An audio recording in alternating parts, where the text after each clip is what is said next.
You started. Yeah. December 7th. Thank you. There we go. 7 o'clock.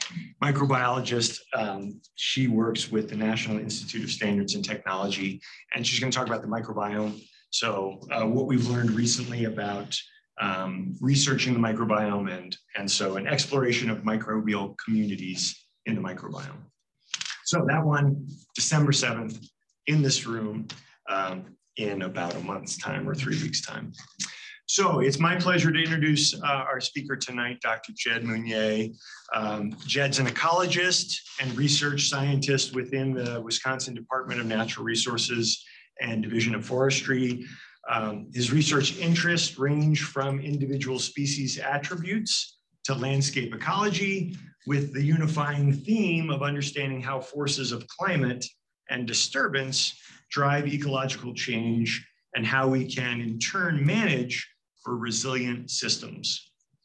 Within the growing fire ecology research program at the Wisconsin DNR, Jed leads research on reconstructing fire and climate history, future viability of forest communities with climate change, developing research to increase effectiveness of prescribed burn program, and management of oak wilt in a disturbance ecology framework.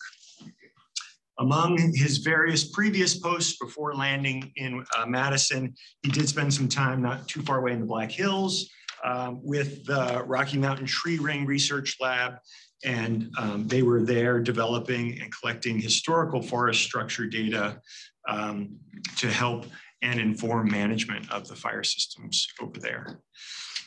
Jed received his MS in wildlife ecology at the in the ecology department at the University of Wisconsin-Madison, studying the effects of hunting on declining American woodcock populations.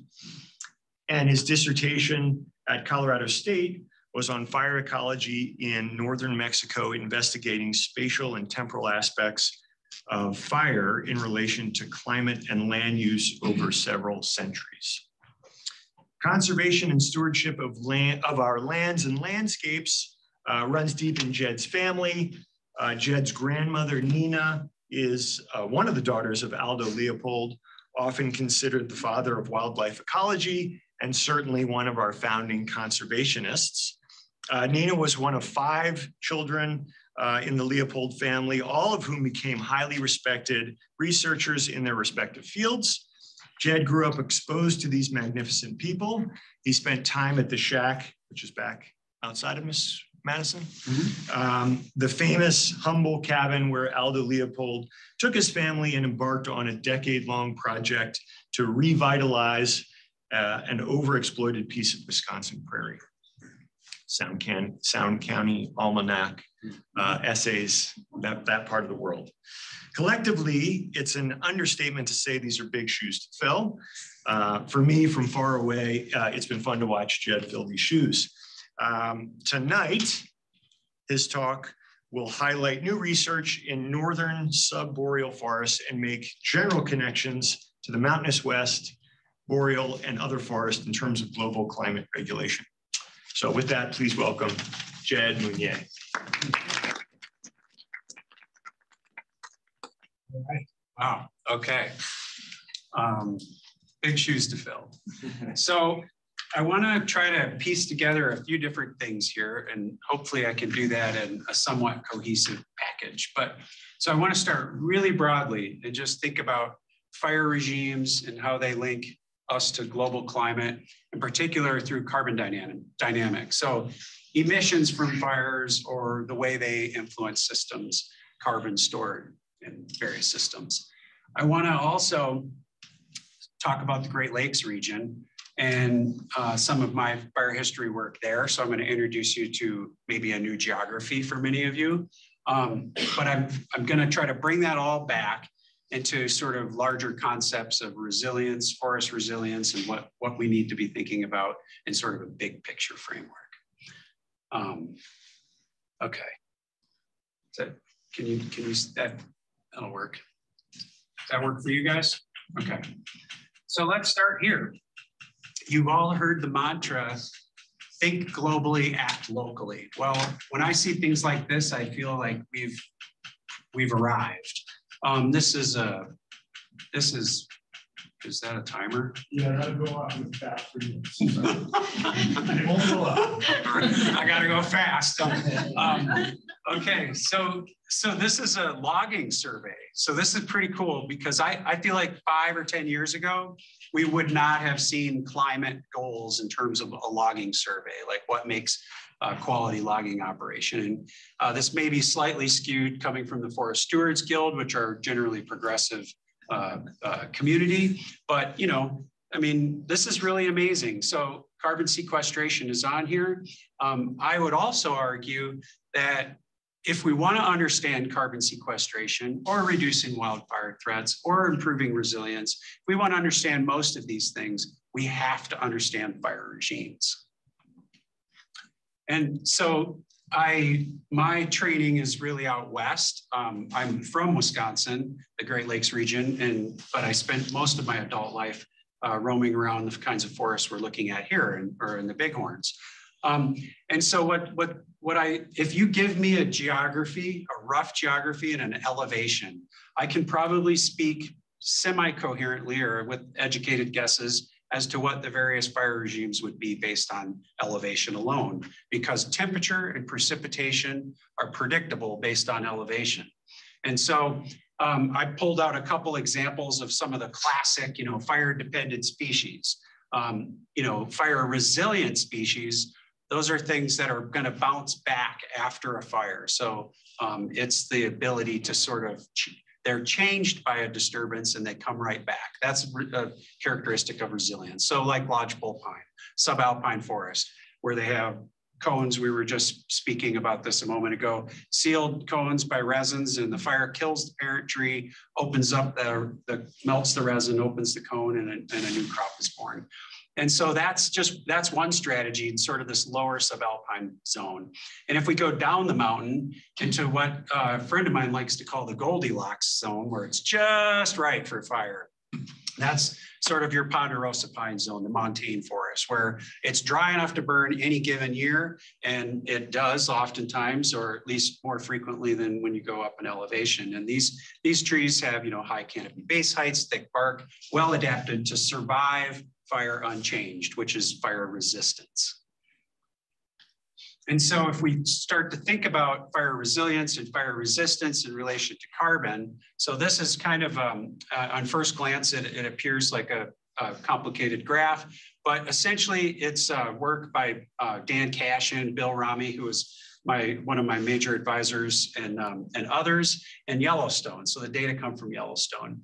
And so the year of the 1988 fires in Yellowstone, we really didn't know what to make of it all. But Dan and Bill and Monica Turner and others have taken some pretty copious measurements over time and then modeled out into the future. And essentially, so after the fire, we didn't know what to make of it. Really quickly, all these green things, these new lodgepole pine are already popping up. So what this blue line is essentially what you're seeing right here. The year of the fire, all the living things, that net ecosystem productivity, the carbon that's being sequestered, it's the active part of this graph. So all of those things are dying, and then quickly they're regrowing, and they're growing like gangbusters. So they're really sequestering carbon at a rapid rate. They overshoot the place where they started. And so this is part of that curve.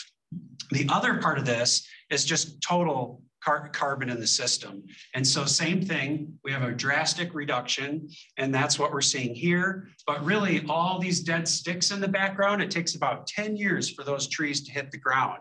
And what happens is it takes probably hundreds of years for those things to fully decompose. So really the fire caused carbon contribution as an emissions is relatively small compared to the long protracted decay of those things, the microbial activity breaking them down and respiring carbon, some into the soil, but most back into the atmosphere. So the point of all of this is that if you think about this on this time frame, 1988, things look really bad. If you think about it in terms of, if you're a logger on that survey and you want to if carbon sequestration is part of your concern, this part of the graph is what you're concerned with.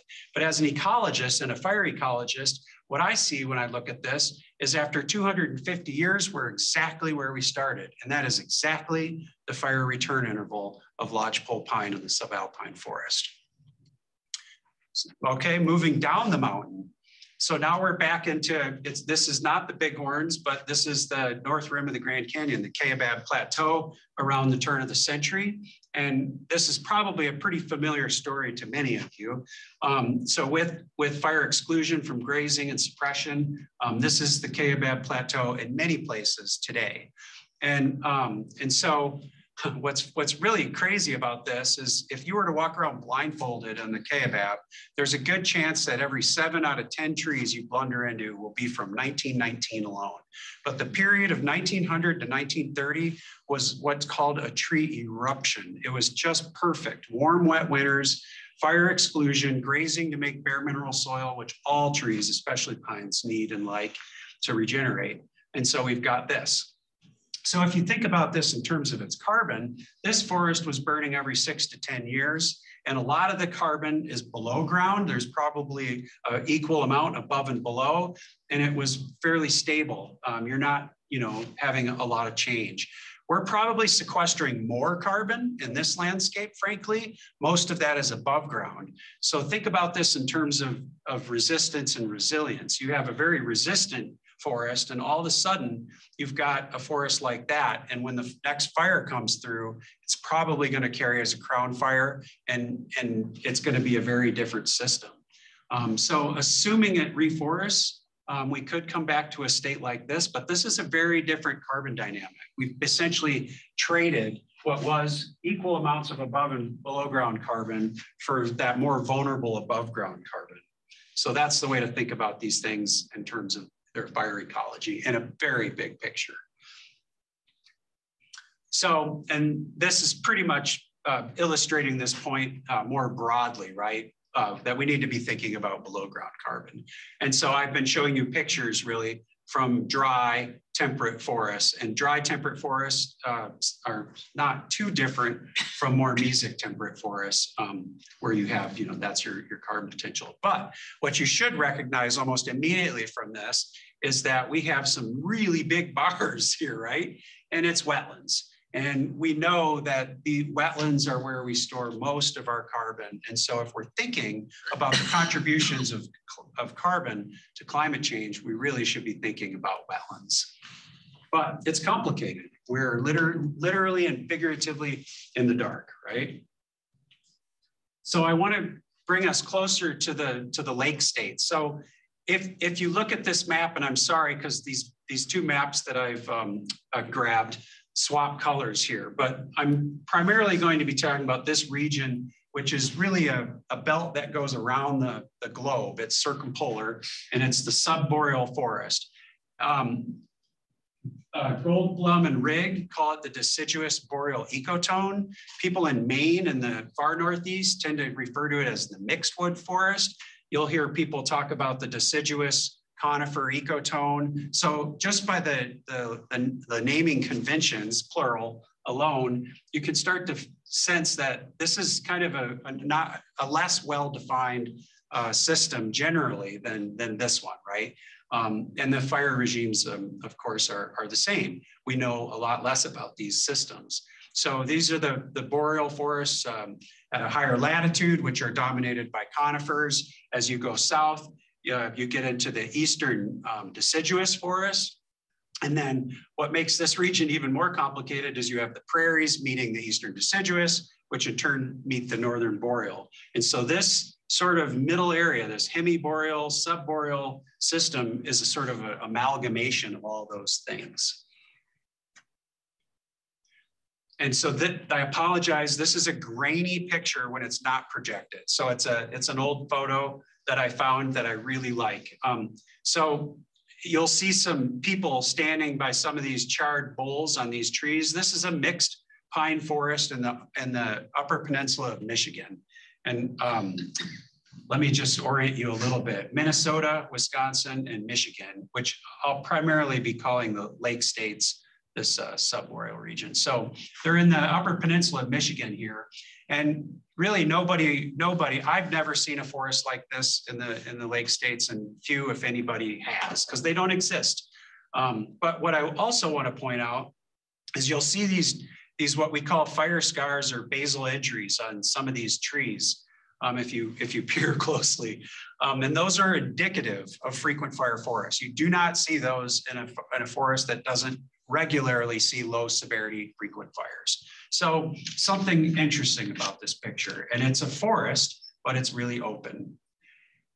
And the reason we haven't seen many forests or any like that is because this is what's happened to them over a relatively short period of time.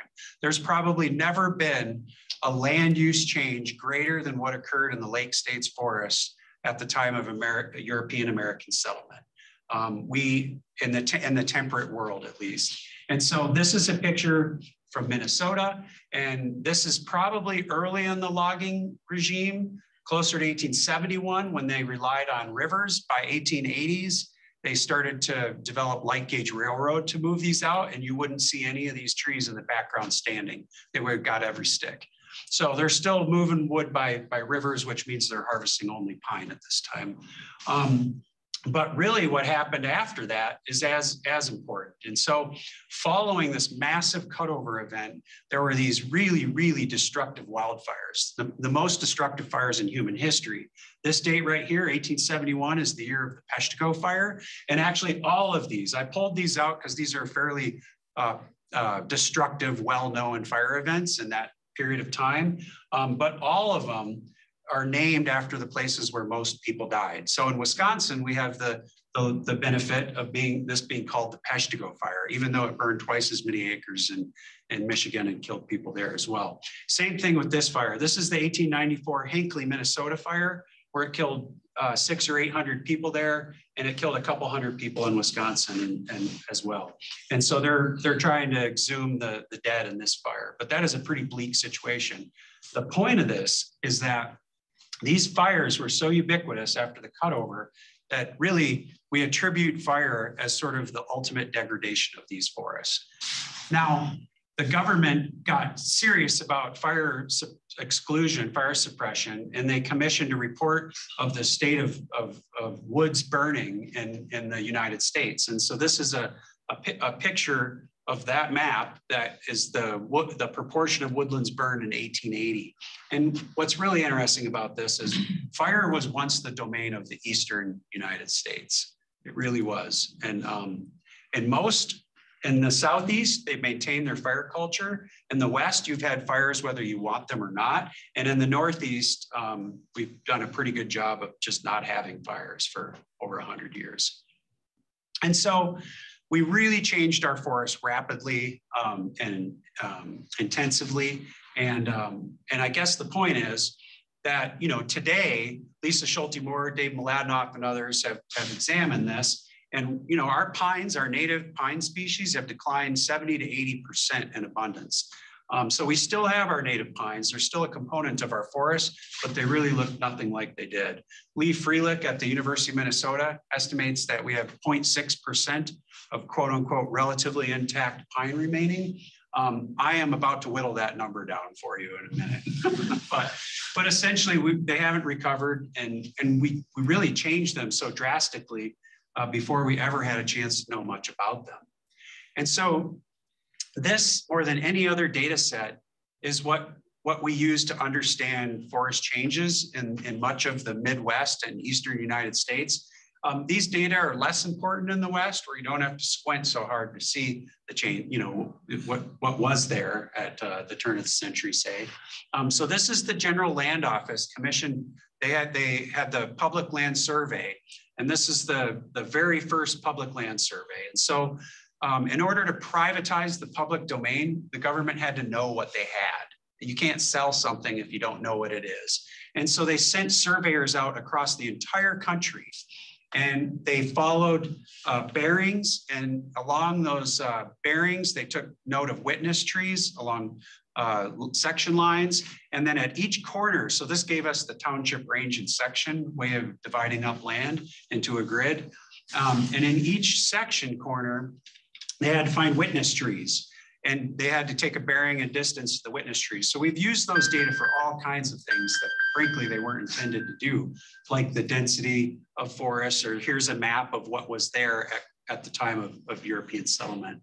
And so you'll sort of see these orange is jack pine, red is red pine, and yellow is white pine. You kind of get a sense of our piney landscapes. And interpretations of that data have led us to things like this. And so, you know, the notes, the surveyors that went out took note of any fire they encountered. They took lots of really detailed notes of different Indian villages, lots of different features of the land, in addition to their witness trees. And so we have interpretations of disturbance history from those. And we learned things that, like, you know, the rotation interval for jack pine is almost 500 years and red pine 800. And we know we wouldn't have any of those species if we weren't burning them but once every 5 to 3,000 years. It just wouldn't happen. So there is something missing here. And Lisa and David knew that, but really they were working with what we had. And so, you know, today in the lake states, because of the paper I just showed you and other ways of understanding the forest, the way we think about red pine, for example, and the way we manage it is pretty much like this, whether it's a plantation or natural origin. We think about those forests of having had punctuated mortality followed by punctuated recruitment. In other words, you had a severe wind event, blew the forest down, you had a severe fire, and then it started all over again, kind of like your subalpine forest, right? And so we think of them as being even age, single cohort. And the other thing is, you'll notice red pine really coincides beautifully with that hemiboreal or subboreal zone. And so I'm pivoting here a little bit. I want to talk about some of my research. And so this is a picture of one of my study sites. So we do have dry pine forests like this. This is a red pine stand, much like your ponderosa pine. And you can see the old stumps, some that I was passing around before. And so this is what that business looks like. This is tree ring research. A fancier title is a dendrochronologist, which literally means the study of time through trees. And so we go out and collect old fire-scarred, this is a living fire-scarred tree. That's that basal injury that I mentioned in that gritty photo. I'm taking a partial section. When this tree if it had been cut down in 1880, like these trees had, it would have, you know, all that sapwood and everything would have rotted away and just left that fire injury. And using characteristic drought patterns over many hundreds of years, we're able to figure out the exact dates of these fire scars and put together the stand dynamics and fire history of these sites. And so I've been all over Wisconsin, as well as some parts of Michigan and Minnesota. But I'm really going to start, I want to talk about a subset of those sites where we put in these half-hectare plots and took pretty detailed measurements, including spatial data. And so using just one of those sites as an example, up here in the Northwest Sands is the Togetic River. And this is what's called a fire history diagram. So in this case, each one of these horizontal lines is an individual sample, one of these stumps usually, sometimes a recently dead tree or a partial section from a living tree. And so we use a number, and the triangles are fire events, that we dated off fire scars. And so we can compile these data into fire chronologies by filtering. So in this case, I think I asked for all the fire dates where it scarred multiple trees, or 10% of trees. And so the mean fire return interval is 7 years.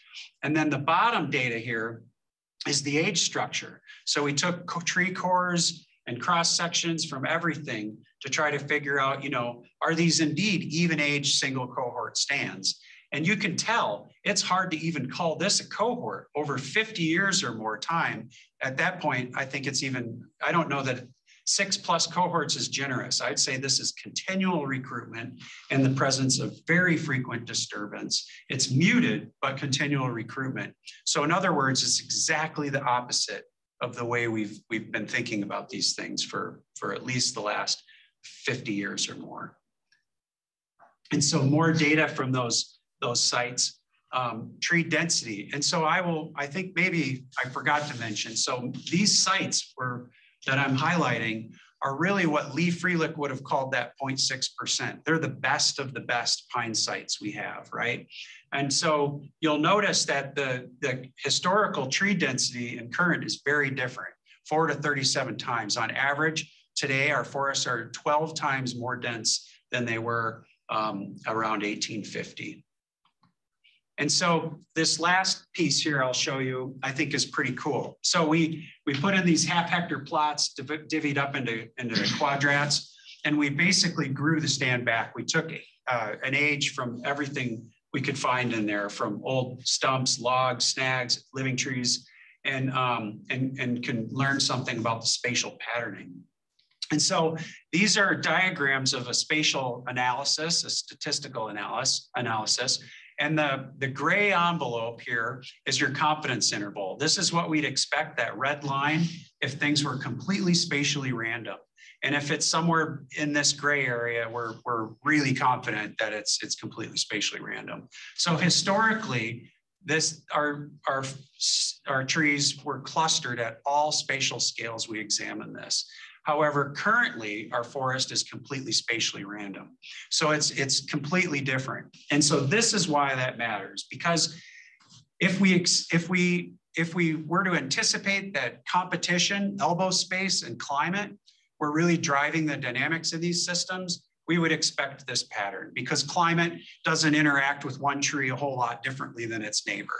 Similarly, if it were trees elbowing for space, it all grew up at the same time frame, we would expect this pattern. So this analysis gives us a real mechanistic understanding of the dynamics of that system. So we have had these things completely backward. I'll go on a small tangent here. I met a guy at a Society of American Foresters meeting in the Southwest, and he saw a talk like this that I gave, and he had spent his entire career working for the Forest Service on some of the forests that I've worked on, and he said he had no idea red pine was a fire-dependent species. So, so the other thing that Monica, that GLO analysis showed us, was that fire was pretty unimportant, compared to wind throw, severe fire, that they were small in size. And so I calculated fire rotation intervals, and fire rotation is a little different than fire return interval. Fire return interval is how frequently a fire comes to a particular spot. A fire rotation has a spatial component. It's basically saying, how much time does it take to burn this area of interest? And some areas may burn 5 times and others not at all. But collectively, fire would have burned the equivalent area of your area of interest. And so these are the data that are of most relevance for those sites that I've been showing you. So the General Land Office for the Northwest Sands ecological landscape calculated that it would take 806 years to burn that area. And our calculation was 23 years. So this is really telling us that low severity fires were the dominant force, and they were ubiquitous, they were widespread, and they were frequent. And we tried to estimate an average fire year, which was somewhere around 500,000 acres. But that really, we know that most acres burned in fires, no matter where you are, burn in few years. So it's the really big fire years that burn the most acres. And so we also figured out that there were 25 regionally significant fires over this 200 plus year period. So these regionally significant fires that were showing up over multiple ecological landscapes. It'd be like the entire Bighorn Mountains burning, and then having, the Tetons on fire and some other range. So we're talking big landscapes, that those were happening about every 10 years, which is pretty amazing.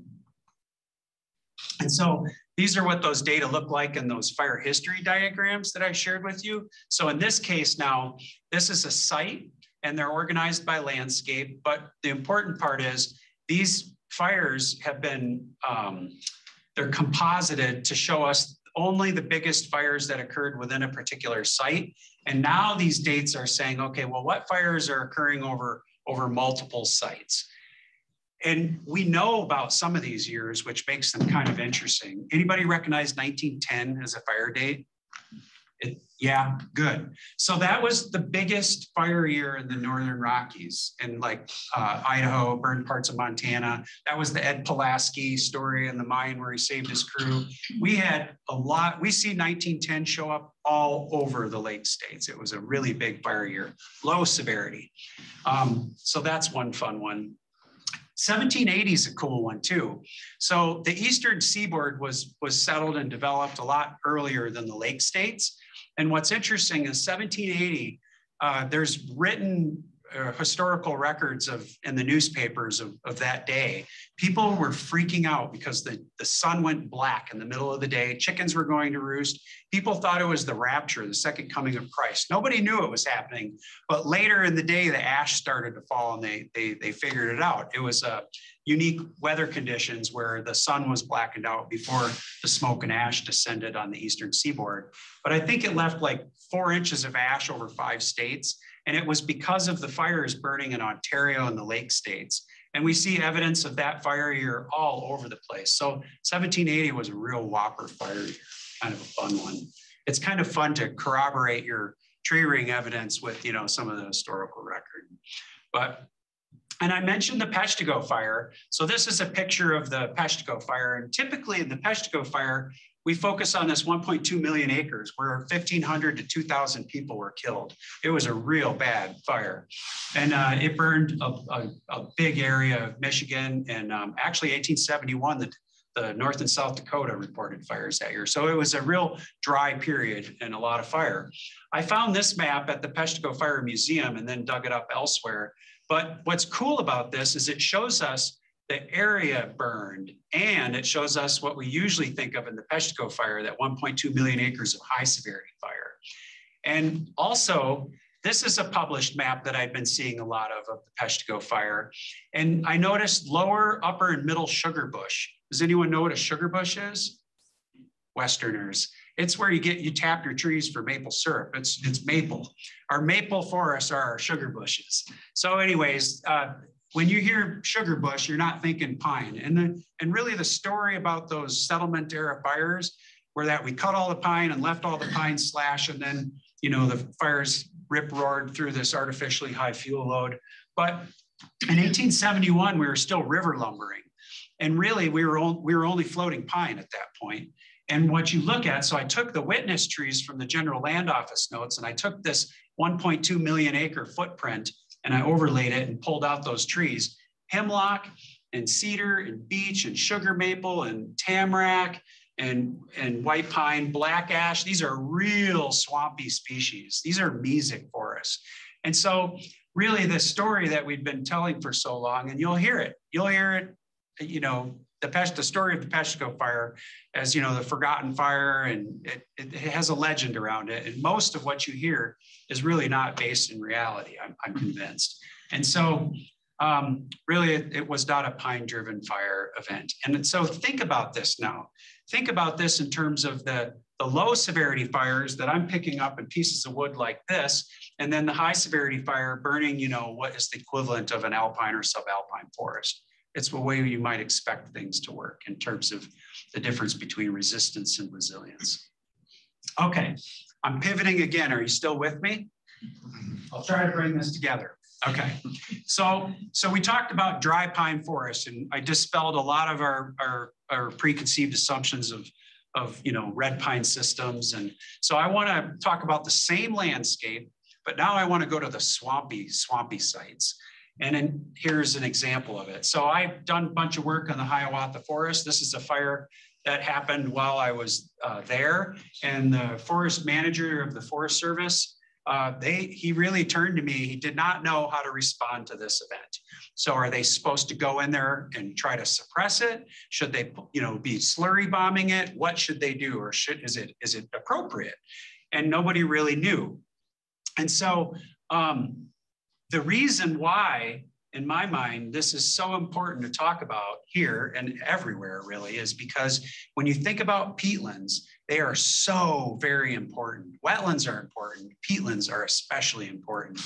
And the reason being is peatlands store 2 times the amount of carbon of all Earth's forests combined. So if you took all vegetation on Earth there is more carbon stored in the peatlands, and that make up 3% of Earth's surface than all other terrestrial vegetation combined. So they are superpowers in terms of holding on to lots of carbon.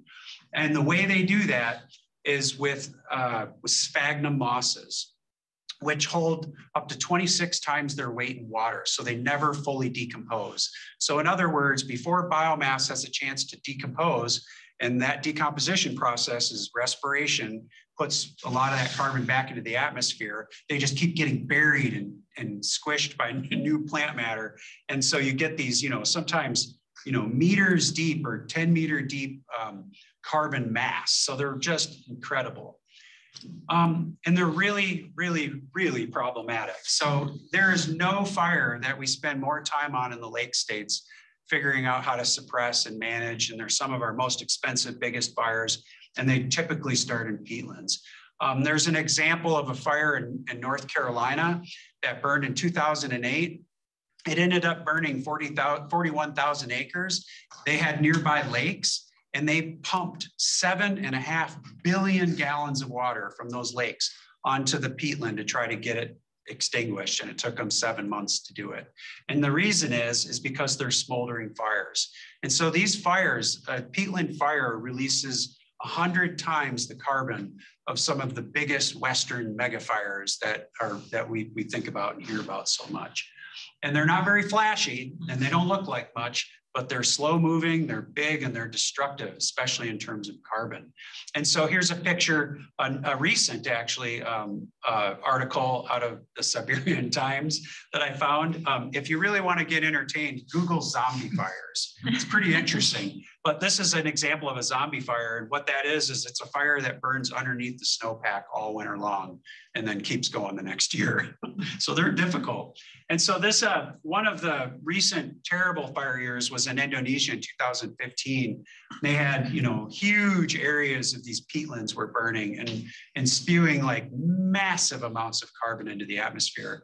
And really what happened here is they were manipulating, they were draining these peatlands for oil palm plantations. So there have been fires in recent years and dry years in parts of Indonesia and peatland, and they've fared much better because of some of the lessons we've begun to learn about messing with the water in these peatlands.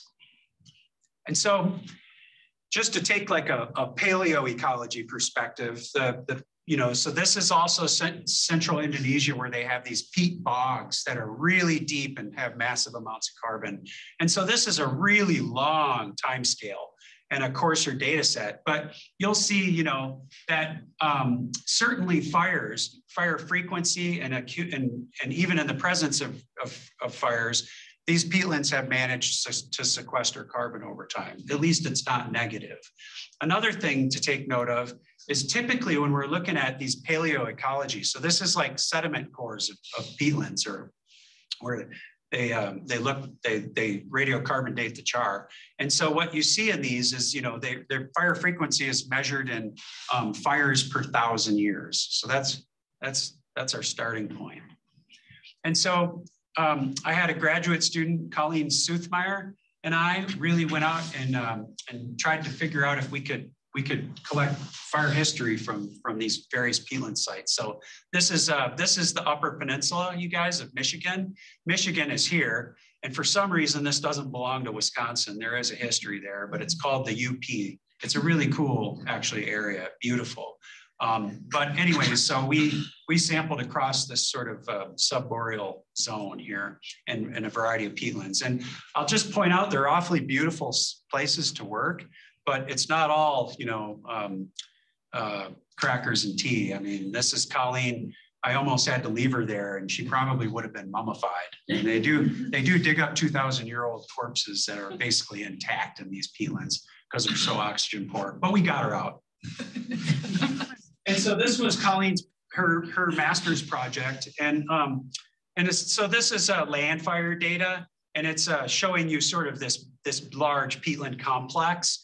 And these black dots are where we went out and found little tiny pine islands, and we would sample if we could, if they had fire scarred stumps. And these are some of those islands looked like, and that's a living that's a tree with a fire scar right there, all these scars. And so the point of this really is like, here we have these small pockets of pine, which have a fire return interval of, let's just say, under 25 years, embedded and surrounding these peatlands, which have a fire return interval of over 1,000 years. And so something just didn't seem quite right with that, or at least there was something to learn. And again, these long intervals come from these paleo data sets, right? So this is one of, and I didn't mention this, but we also took lake sediment cores like this and cores from the peatland, and we're comparing those different methods of reconstructing fire. So you can see these char bands, and we're able to pull those out and radiocarbon date them, but really there's background char all through these types of cores, but we really don't know what that background signal is. And so I think we came up with using tree rings in these islands within and surrounding peatlands to try to get an idea of what that quote unquote background char signal might be and compare them to the char spikes. And so these are the data. Again, you guys are now professionals at reading these fire history graphs, but now the fire histories fire events are lines. And Colleen has them separated here by within the peatland, so out on the islands, and then the surrounding upland.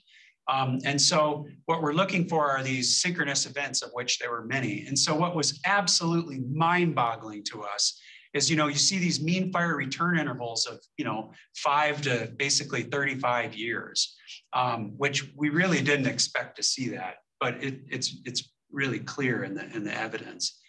And so the other part of this is the climate. So this is called a superposed epoch analysis. Sounds really fancy, but it's pretty basic. So year 0 is the year of a fire event, and then 2 years prior to the fire and 2 years after. And so we're looking for what the climate conditions were in the fire event as well as the surrounding years. And so Palmer Drought Severity Index is what we're looking at here. And you'll see that the bars that stick down, the solid bars, are significantly dry. And it's true for all fires, including small fires. 10% scarred are slightly bigger yet. And then these are another way of looking at it. Basically, those are fires that occurred within the peatlands and the surrounding uplands. So synchronous big fires. And the thing that's important about these data are that really like a negative 0.5 PDSI is like dry, but it is not. It's not even considered really moderate drought. You don't really start talking about moderate drought till you're beyond -1. So these peatlands were dry enough to burn, but they were not burning under severe drought. And that's also was a bit surprising to us. Okay, so this is, I think, my final pivot. What does this all mean, right? And you guys are probably wondering the same thing about now. Okay, so peatlands are really cool. We got that. So I want to start with peatlands. So a little bit more data, and then I'll jump into the bigger picture. So this is a really cool paper by Flanagan, looking at low severity fire as a mechanism for carbon accumulation.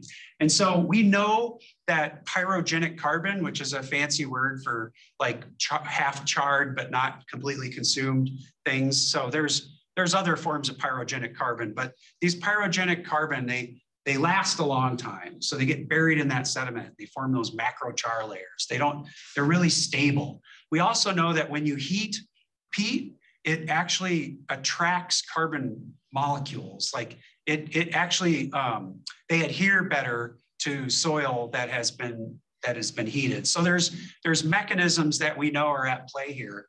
And this is yet another one. And so what Flanagan did is he measured these things in burned and unburned peatlands in Minnesota, in the region I've been discussing, North Carolina, southeastern United States, Florida, and then Peru. So these are really different peatlands. Some of them were fens, some of them were peat bogs, but peatlands.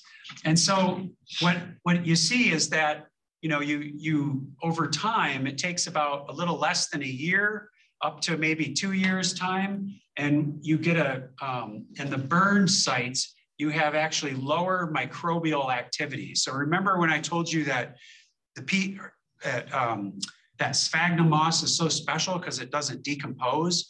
Well, it's microbial activity that decomposes everything, including sphagnum mosses.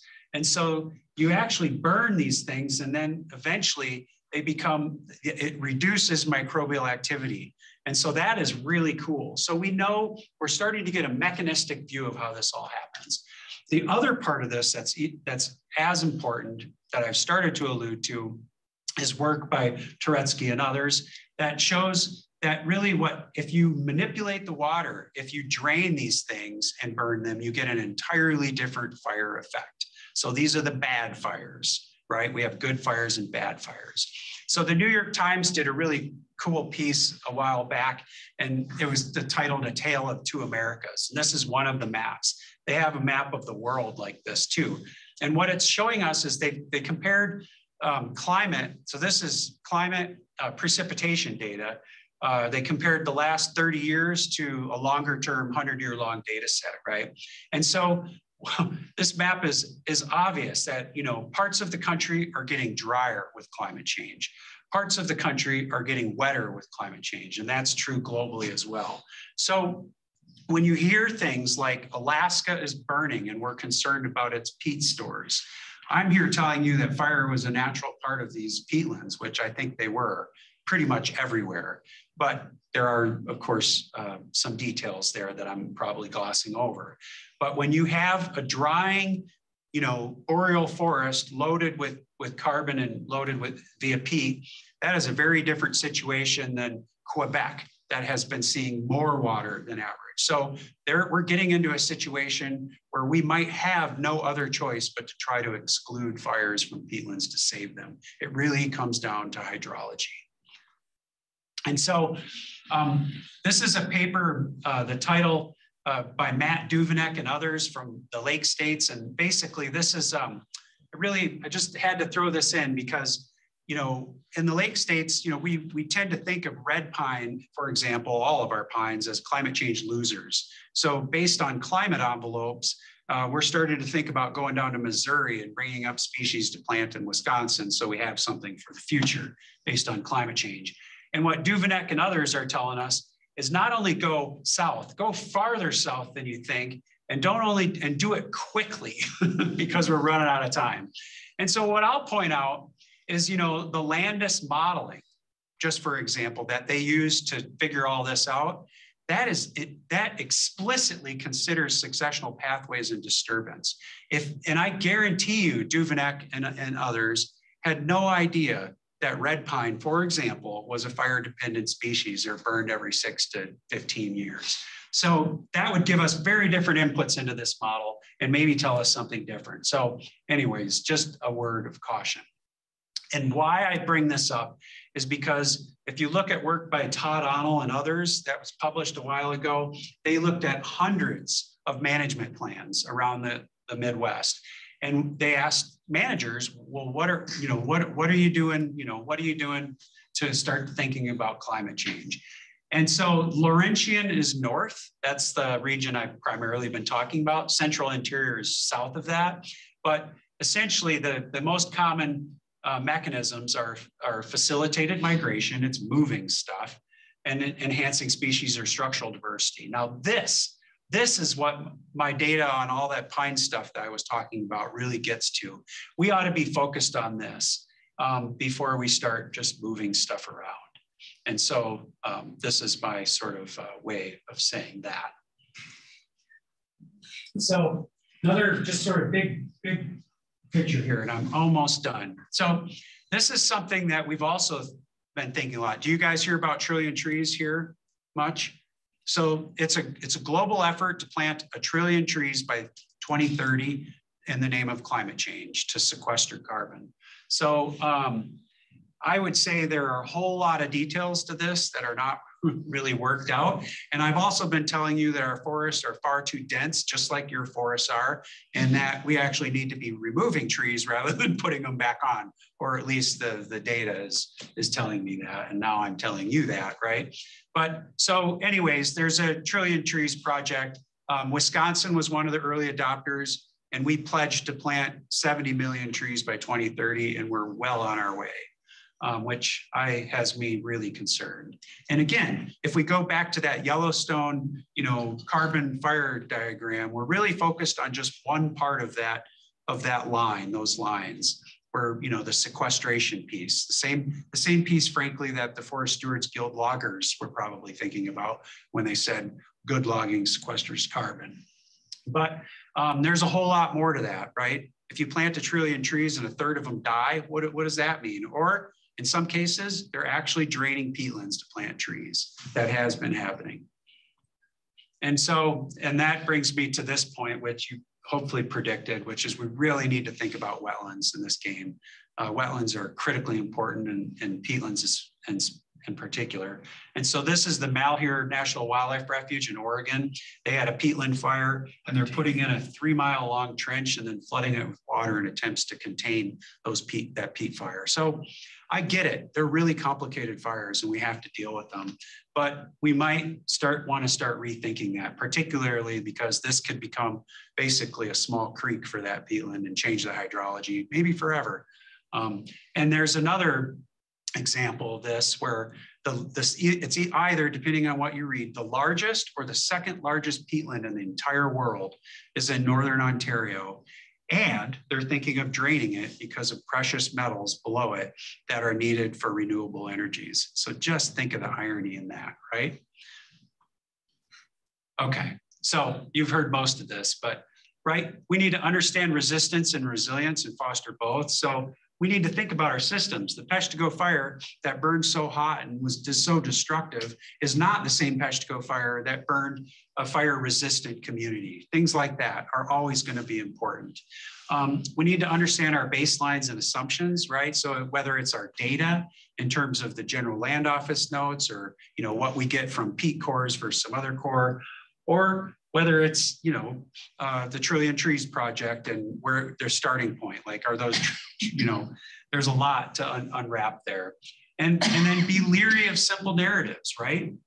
So we are literally planting 3 different subspecies of ponderosa pine in northern Minnesota and red pine forest because they're fire resistant and drought tolerant. Red pine are drought tolerant and fire resistant. But anyways, so there are plenty of simple narratives, and so we should be skeptical of them.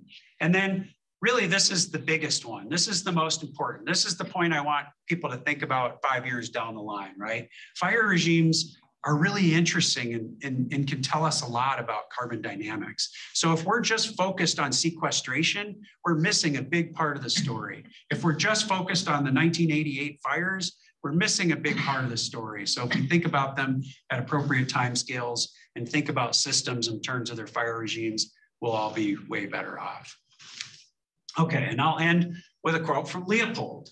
So he writes, present day problems in conservation and land use, viewed in light of contemporary evidence alone, often baffle the investigator. The same problem viewed in the light of history may often be deciphered as the repetition of some historic pattern. So if you look at these samples or those reoccurring fires, I think we're seeing the repetition of some historic pattern. Thank you.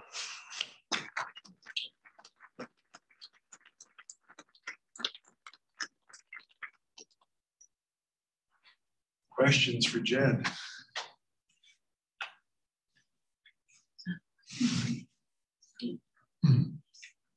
Yeah, I'll start with you. I'm sorry, I looked at both of you and then I'm curious what you think about reforestation for goals other than carbon sequestration. What about reforestation in the right areas for retaining the functions of forests in a certain area, but not with that sort of carbon specific goal? Yeah, well, I think it's important. There are like different systems need different things at different times, and reforestation is certainly part of it. I mean, my great uncle actually had a really cool project in Costa Rica at a reforestation project, and they ended up they attracted a lot of attention from neighbors, and then a lot of the local, ticos were becoming interested in what they were doing, and they ended up restoring a big, forest based on little pockets of primary forest, and they would go out and collect seeds from wherever they could find them. And I mean, reforestation is a part of our repairing land and maintaining land. I think this trillion trees could have many elements of that to it as well. I am not opposed to planting trees, as I've just mentioned, but I think it's got to be done in the right way, in the right places. Yeah. And I'm a little bit, so for example, the central sands of Wisconsin is if it didn't rain 3 hours ago, you're in a drought. So it literally is 700 feet deep of glacial outwash sands. And it's amazing how water moves through that system. And it's mostly grassland with various savanna, pine barrens, but really open. And so that system is a big glowing target for where to plant trees, because one, we have public lands, we don't need permission. We own a lot of public land in there, but that landscape is it's our best opportunity to maintain grasslands and grassland systems in Wisconsin, hands down.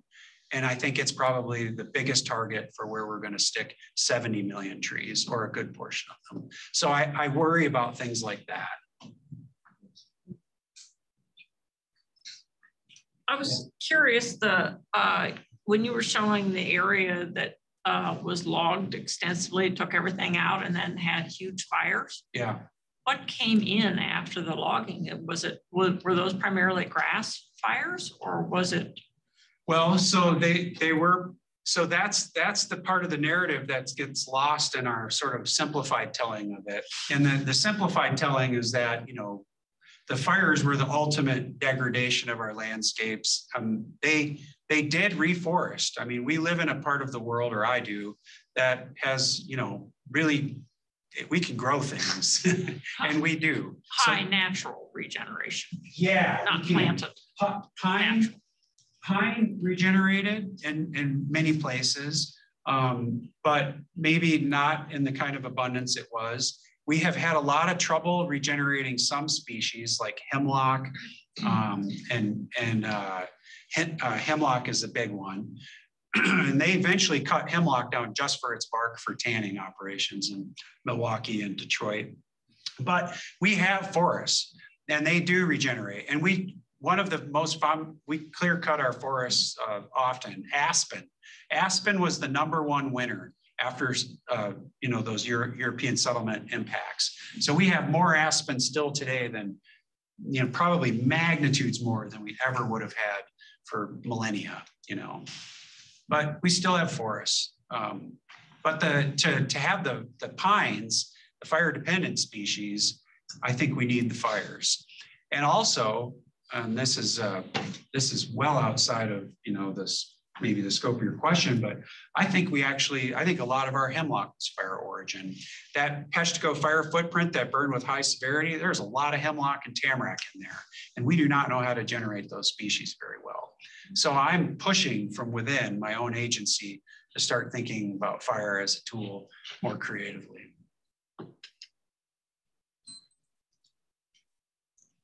Yeah. Oh, go ahead. And then, sorry. I'm not sure I heard any ideas on how to deal with those fires in those peat areas. Well, I think when we have moderate years, we let them go if we can. Like there's nothing at risk. And so some of those fires, we have, let them go.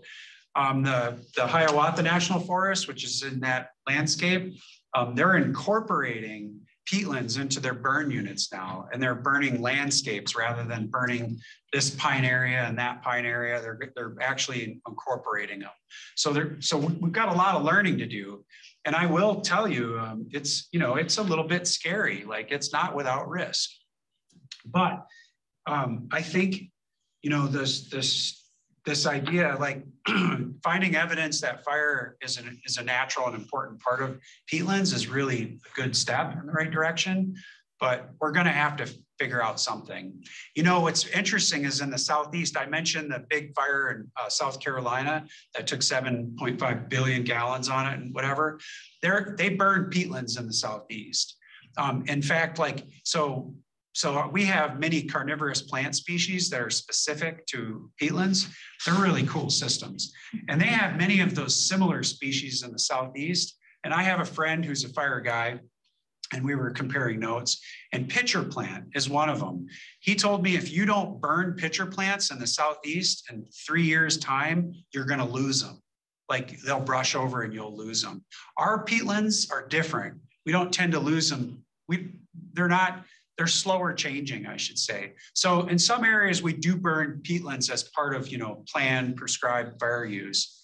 But that's a great question, and it gets my mind spinning on all these other, you know, things as well. Yeah, I could, one more quick story. So in southern Wisconsin, so these are not the hemiboreal, subboreal zone, but southern, we do have little peatlands, and they're literally becoming degraded to the point where they're going to cease to exist. But we have them, they're hanging on somehow. And there's a state natural area that we manage. It's actually TNC property, but it's a state natural area. So the state, some of my colleagues burn the state natural area, and it's mostly oak uplands. So they're burning the high oaky areas. And one of their fires slopped into this degraded peatland, and it didn't actually go too far. It didn't turn into a big problem, but they took a picture of the slop, the area where it burned into the peatland itself, and then came back later in the year and took the same picture. And I'm not kidding. You could take a marker and delineate on that photo exactly where the fire occurred, because it's loaded with blooming blue flag iris and cotton grass and seed, and nowhere else in that peatland were those things happening. So like, I'm actually getting to the point where I think like we shouldn't just be more tolerant of fire in peatlands, but we might actually have to start thinking about how to burn them. And it's, I don't have all the answers. I don't know, because it is tricky. It can be a real bugger, a real problem. Yeah. Is there any methane associated with these peatlands? Because I would think that would burn. Yeah, I talked about carbon a bunch, but there are other greenhouse gases and other emissions, and methane is one of them. And I think we're worried on that, particularly in the boreal zone. And if you get into the far northern boreal, you get into the permafrost area where it's not really treed anymore, but you're loaded with, you know, with sphagnum and peat, and those are tricky. And I think the worry about the melting permafrost at this point is more to do with emissions from microbial activity, including methane, right? So you're going to get an emissions of methane and carbon and other things, but it's coming from an increase in microbial activity rather than fire in that case. But you're going to hear more about peatlands, so it's fun to think about. Yeah, go ahead. I'm just thinking of the map of the Tale of Two Americas, and thinking about like the generation of more peatlands. Like, is that a possibility? Can you speak to that? It is. So I'm going to tell you, like, there are different schools of thought on this, and I'm not necessarily the expert here, but I'll dabble in there just because I can't help myself. So there's new research coming out that's showing, like, you know, that warming is we're going to lose peatlands primarily just because of warming. But I think, you know, we are getting warmer and wetter. Yeah. And so they've experimentally manipulated warming on peatlands and shown that we're going to get more emissions and peat's not going to form. But if you look at the periods of time in those paleoecology sediments, pretty much over huge areas, you know, certainly all over North America, Siberia, there are 2 periods of time when peat developed quicker than any other time in history. And it's the mid-Holocene thermal maximum and some other warm period. But it literally sped up the development of peats. Warming did, these warm periods. So it's not a foregone conclusion in my mind.